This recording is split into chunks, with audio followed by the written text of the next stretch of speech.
વડોદરાના તાંદલજા વિસ્તારમાં 3.5 લાખ રૂપિયાની લૂંટ। તાંદલજા વિસ્તારમાં આવેલી એક પ્લાયવુડની દુકાનના માલિકનો ભત્રીજો જ્યારે રોકડ રકમ લઈને જઈ રહ્યો હતો ત્યારે આ ઘટના બની હતી।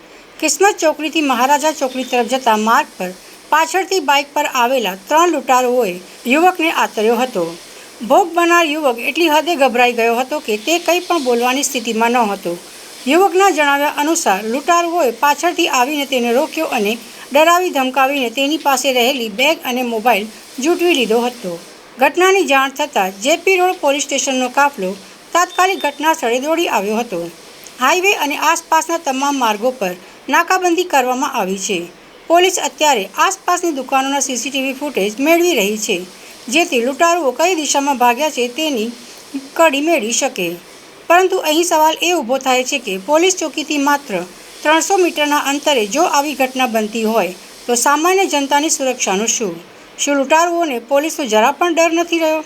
હવે જોવાનું રહેશે કે વડોદરા પોલીસ આ લૂંટારુઓને ક્યારે જેલના સળિયા પાછળ ધકેલશે। મોબાઈલના પૈસા લૂંટી ગયા। કોઈ લૂંટ્યા? બધા ચોરો ગયા। કેટલા લોકો હતા? 3 જણા।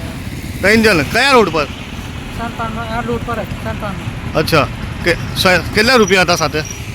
નહીં, અંદાજ ખબર નહીં। કઈથી પૈસા લઈને નીકળ્યો દુકાન આગળ ને કઈ જતો હતો? ઘરે જતો હતો।